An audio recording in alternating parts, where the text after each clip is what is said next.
Have you ever looked at a couple with a 20-year age gap and felt yourself judging them before you even knew their story? Be honest, because sometimes the loudest opinions don't come from understanding, they come from fear. Fear that something outside the rules might actually work. And if you've ever found yourself caring deeply about someone much younger or much older, you've probably noticed something painful. It isn't always the relationship that wears you down first. It's everyone else's certainty that it can't possibly last. If this conversation speaks to something you've quietly carried inside for a long time, stay with me. And if you enjoy thoughtful conversations that make you think instead of simply telling you what to think, consider subscribing.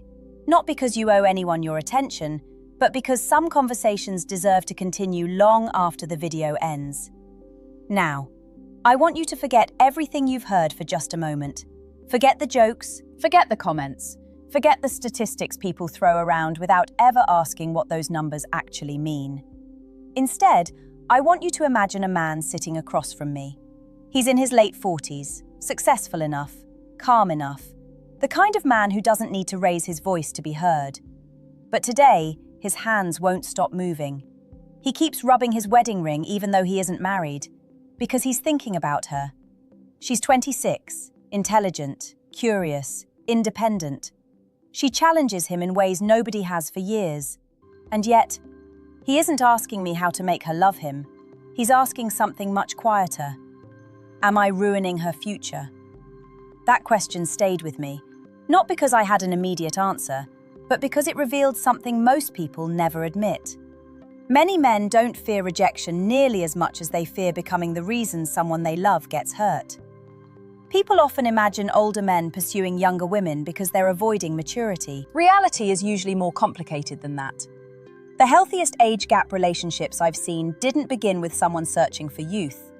They began with two people who unexpectedly felt understood. That's a very different thing. Because understanding doesn't care what year you were born. It recognizes something deeper. Maybe you've experienced this yourself. You meet someone your own age. Everything looks perfect on paper. The conversations are polite, the attraction is there. But every interaction feels strangely predictable. You already know the answers before the questions are finished. Nothing surprises you, nothing stretches you. Then one afternoon, someone walks into your life who wasn't supposed to make sense. The years between you are obvious, everyone notices them. But after 20 minutes of talking, neither of you does. That doesn't automatically mean you found your soulmate. It doesn't mean age doesn't matter. Of course it matters. Life stages matter. Goals matter. Energy matters. Family expectations matter. Pretending those things don't exist is naive. But here's what people rarely ask. Why do some couples with almost no age difference slowly become strangers, while some couples separated by decades somehow become closer every single year? That question has fascinated psychologists for decades. Because compatibility isn't a simple mathematical equation. Human beings don't bond through calendars. They bond through emotional safety. Think about that. When was the last time you felt completely relaxed around another person? Not entertained, not impressed, relaxed. Where you didn't have to monitor every sentence, where silence wasn't awkward, where you didn't feel like you were performing the version of yourself that everyone expects. That feeling is incredibly rare. And when people find it, they often mistake it for coincidence. It isn't. There's usually a psychological reason underneath it. One thing I've noticed over years of conversations with couples is that emotional age and chronological age don't always grow together. You've met 30-year-olds who seem emotionally exhausted by life, and you've met 60-year-olds whose curiosity makes them feel younger than everyone in the room. That's because maturity isn't measured only by birthdays. It's measured by how someone handles disappointment, conflict, loneliness, responsibility, joy. Some people collect years, others collect wisdom. Those are not always the same thing. Now, before we go any further, I want to say something important. A healthy relationship is never defined by the age gap itself. A large age difference doesn't automatically create wisdom, just as a small age difference doesn't automatically create equality. Respect has to exist, freedom has to exist, mutual choice has to exist. Without those things, No relationship, regardless of age, has a strong foundation. But if those things are present, something interesting begins to happen. The conversation slowly stops being about age and starts becoming about something much harder to explain. Why this person feels like home when, according to everyone else, they shouldn't. And that's exactly where our minds begin making mistakes.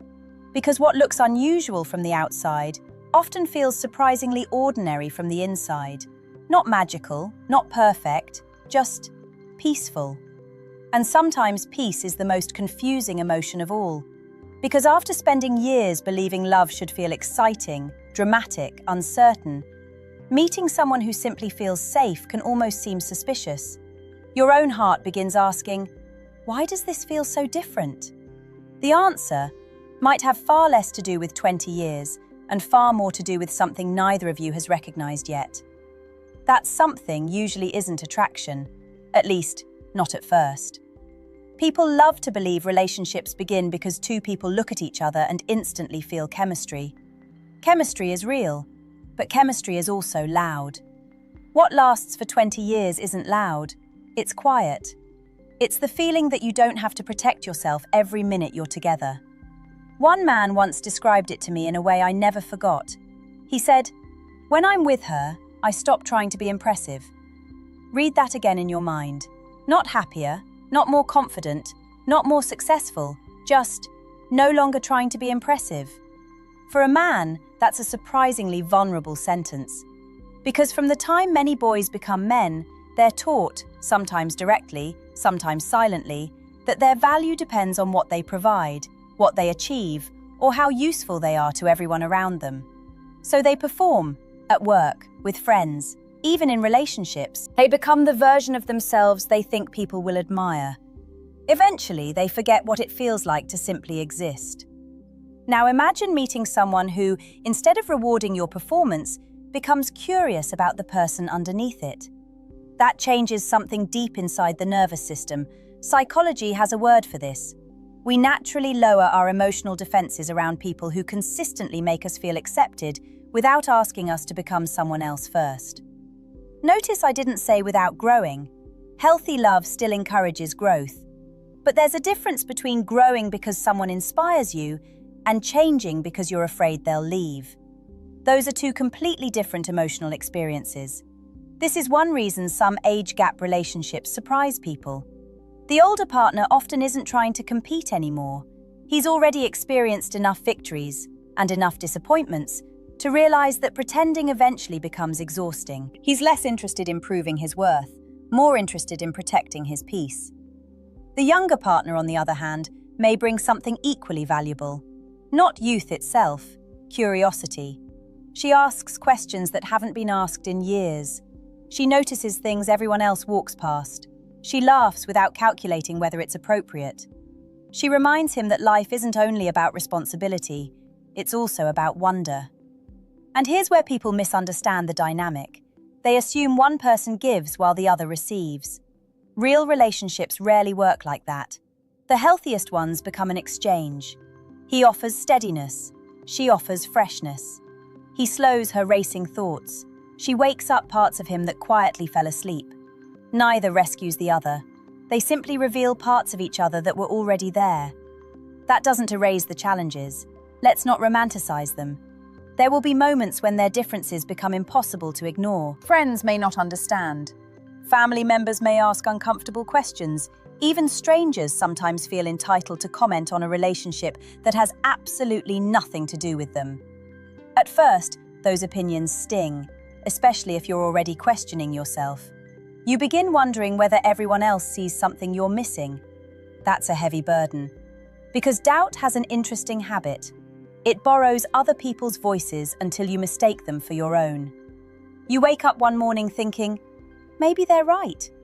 Not because anything has changed between you, but because you've heard the same criticism enough times that it starts echoing inside your own head. I've watched this happen more than once. The relationship was healthy, the communication was honest, the affection was mutual. But outside judgment slowly became an invisible third person sitting at the table. Every dinner, every holiday, every celebration. always whispering, "How long can this really last?" That question is powerful because it attacks certainty, not love. And when certainty disappears, even strong people become anxious. Here's something worth thinking about. Most relationships don't end because of one dramatic moment. They slowly wear down under thousands of tiny emotional pressures. A sarcastic comment, a forgotten apology, a growing silence, an unspoken fear. Outside judgment can become one of those pressures if a couple doesn't learn how to separate public opinion from private reality. There's another psychological truth that rarely gets discussed. People often judge relationships that force them to question their own beliefs. It's uncomfortable. If you've spent your whole life believing that love has to follow one specific timeline, meeting a couple who genuinely seems happy outside that timeline creates tension. Your brain wants to resolve it. Sometimes the easiest way is to dismiss the relationship instead of expanding your perspective. That isn't cruelty every time. Sometimes it's simply how human beings protect the stories they've built about the world. The important question isn't whether everyone approves of your relationship. They won't. Someone will always have an opinion. The real question is much quieter.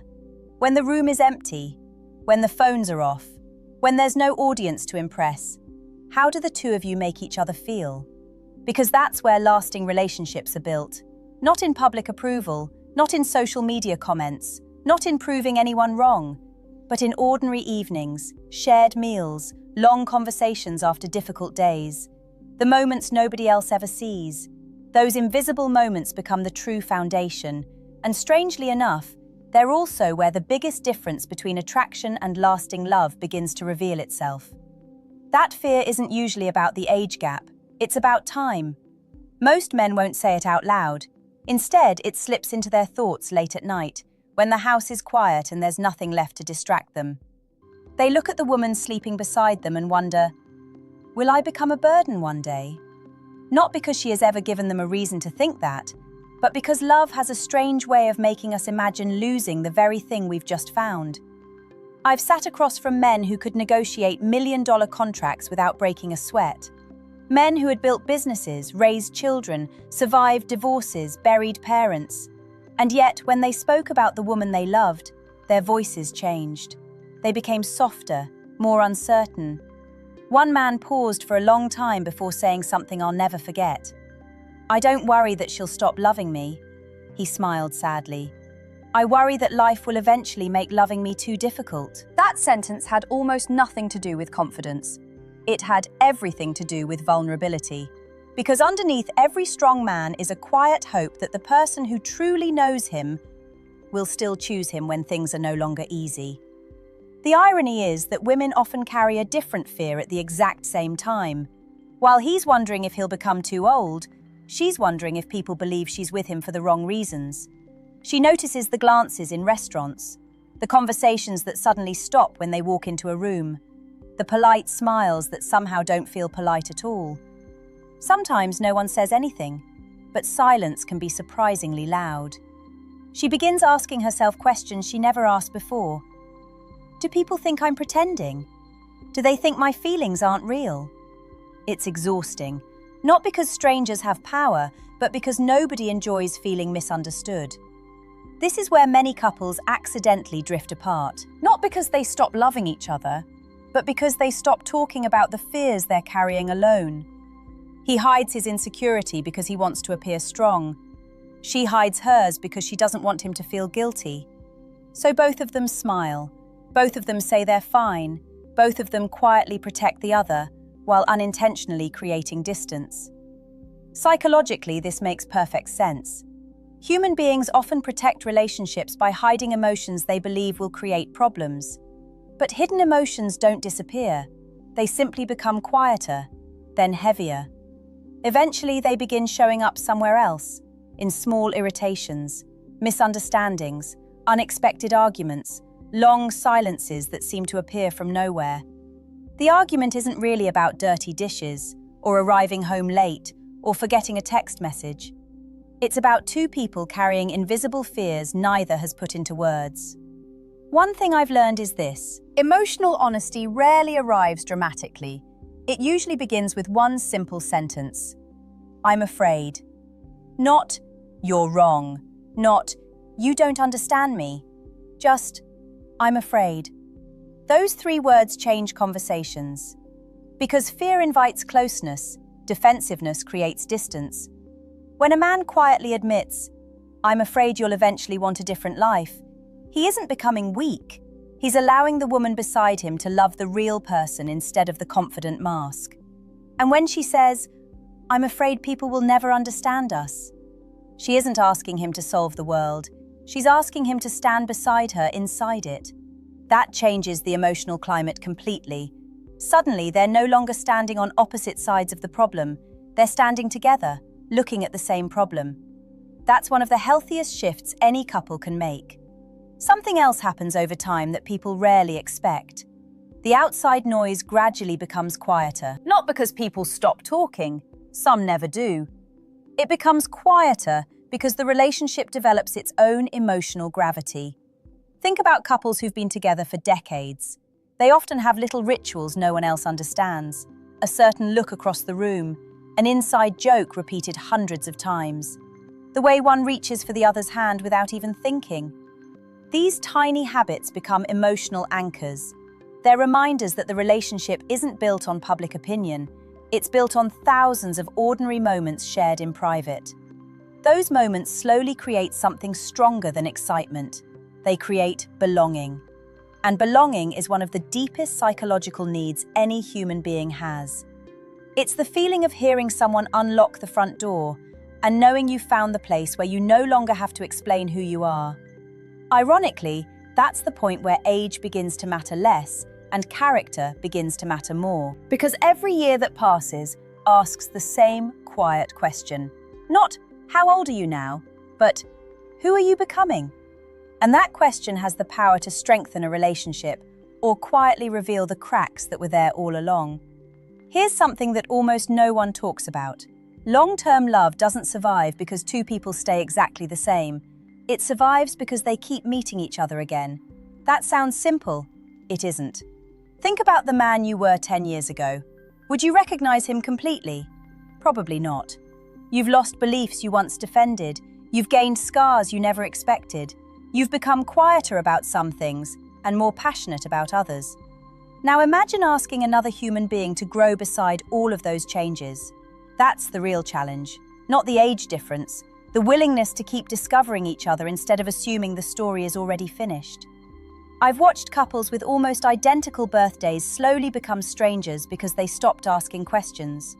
They assumed they already knew everything. She became predictable. He became predictable. Their conversations became reports instead of discoveries. "How was work?" "Fine." "What do you want for dinner?" "I don't mind." Nothing was technically wrong, but nothing was truly alive either. Then I've met couples with 20 years between them who never lost their curiosity. He would ask her what she had been reading lately. She would ask him about a mistake he wished he'd handled differently years ago. They weren't collecting information, they were collecting understanding. That's an important difference. Understanding requires attention. Attention is one of the purest forms of love. When someone truly pays attention to you, they're saying something without using words. "You still matter enough for me to keep learning who you are." That's a beautiful thing. But attention also demands humility, because every time you ask a genuine question, you admit you don't already know the answer. Ego hates that. Love doesn't. Psychologically, this is why certainty can quietly become dangerous inside relationships. The moment you believe you've completely figured someone out, you stop looking. And when you stop looking, you stop seeing. The person beside you continues changing. Their dreams shift, their fears evolve, their priorities mature. Meanwhile, you're responding to the version of them that existed 5 years ago. No wonder misunderstandings appear. You're loving a memory while they're trying to become someone new. This becomes especially important in relationships with a significant age gap. The younger partner may experience rapid changes during certain years of life, new ambitions, career opportunities, unexpected responsibilities. The older partner may also change in different ways. His definition of success might become simpler. His need for constant achievement may soften. He may begin valuing time over status. presence over performance. If both people expect growth, these changes don't become threats. They become conversations. Instead of asking, "Why aren't you the same person?" they begin asking, "How can I understand the person you're becoming?" That single shift protects relationships more than most people realize. Because love isn't frozen, it's alive, and everything alive continues changing. There's another truth that's easy to miss. The strongest couples don't spend every day feeling deeply in love. That idea sounds romantic. It just isn't realistic. Some mornings you're tired, some weeks you're overwhelmed. Sometimes life demands so much from you that romance quietly waits in the background. Healthy couples don't panic when that happens. They understand something important. Feelings naturally move. Commitment creates stability while feelings find their way back. Notice I didn't say commitment means tolerating disrespect. It doesn't. Healthy commitment grows where there is mutual care, respect, honesty, and freedom. Without those foundations, staying together isn't strength, it's simply staying. There's a difference. One of my favorite moments to witness isn't a grand romantic gesture. It's something much smaller. A couple leaving a grocery store. He instinctively reaches for the heavier bags. She notices he's carrying too much and quietly takes one from him without making it a performance. Neither says thank you. Neither expects applause. It's ordinary, almost invisible. But that's what long-term love often looks like. Not dramatic sacrifices, tiny acts of consideration repeated thousands of times. Those moments slowly answer a question every human heart keeps asking. Can I depend on you? Not forever, just today, then tomorrow, then the day after that, one ordinary day at a time. And perhaps that's why some relationships with 20 years between them quietly outlast relationships with none at all. Not because the age gap gives them an advantage, but because they've learned that every lasting relationship depends on something far more difficult than attraction: the courage to keep choosing each other after the excitement becomes ordinary. Because that's where real intimacy finally begins. And that's also where the greatest misunderstanding about age gap relationships starts to disappear. By now you may have noticed something. We haven't really been talking about age, not in the way people usually do. We've been talking about character, presence, emotional safety, curiosity, respect. Because when you strip away the numbers, those are the things that quietly decide whether a relationship survives. A 20-year age gap is visible, character isn't. And yet character is what you're going to wake up beside 10 years from now, 20 years from now, maybe even longer. Here's the truth that people often miss. The biggest threat to a relationship isn't usually the difference everyone can see. It's the distance nobody notices until it's already there. Two people can celebrate the same birthday and still live in completely different emotional worlds. They can sleep in the same bed and feel miles apart. At the same time, two people separated by decades can build a life where they feel deeply known. Not because they ignored reality, but because they faced it together. That distinction matters. Healthy love never asks you to pretend challenges don't exist. It asks whether the two of you are willing to meet those challenges with honesty instead of fear. If the answer is yes, then the conversation changes. You stop asking, "What will people think?" and you begin asking, "How do we treat each other when nobody is watching?" That's the question that quietly predicts the future. Not the comments online, not the opinions of strangers, not the assumptions of people who have never shared your ordinary Tuesday evenings. Just the two of you. Because ordinary days reveal extraordinary truths. How do you speak after an argument? How do you respond when one of you is exhausted? Do you celebrate each other's victories without turning them into competitions? Can you admit when you're wrong? Can you apologize without keeping score? Can you laugh together after difficult weeks? Those moments rarely become stories people tell, but they're the moments that slowly build a life. I remember one couple who had been together for many years despite a large age difference. Someone asked them the question they had heard countless times. "So, what's your secret?" The room became quiet. Everyone expected something profound. The husband smiled. Then he looked at his wife before answering. "We never tried to win against each other." That was it. No complicated philosophy, no dramatic speech, just one sentence. Later, his wife quietly added something that stayed with me. She said, "Every year we gave each other permission to become someone new." I love that, because it captures something many relationships lose: permission. Permission to grow, permission to change your mind, permission to become wiser, permission to become softer. Too many people fall in love with a snapshot. Then they spend years resisting the natural changes that every human being goes through. Real love doesn't freeze time, it walks beside time. So if you're watching this because someone younger has entered your life, or someone older has made you question everything you thought you knew, don't ask only whether the age gap is large. Ask better questions. Do we respect each other? Do we listen when it's uncomfortable? Can we disagree without trying to diminish one another? Do we make each other feel emotionally safe? Can we build a future based on reality rather than fantasy? Those questions don't guarantee success. Nothing can. Every relationship carries uncertainty. Every relationship asks for courage. But they point your attention toward the things that truly matter. Because in the end, love isn't measured by birthdays. It isn't measured by appearances. It isn't measured by how perfectly your story fits someone else's expectations. It's measured in quiet moments, the conversations nobody hears, the patience nobody applauds, the kindness nobody posts online, the decision to keep choosing understanding over assumptions, again and again and again. Maybe that's why some of the strongest relationships seem so ordinary from the outside. There's no performance left, no need to convince anyone. Just two people who have learned that love isn't about proving the world wrong. It's about creating a place where both hearts can tell the truth without fear. If you've been carrying doubts because your relationship doesn't look like everyone expected, I hope you leave with this thought.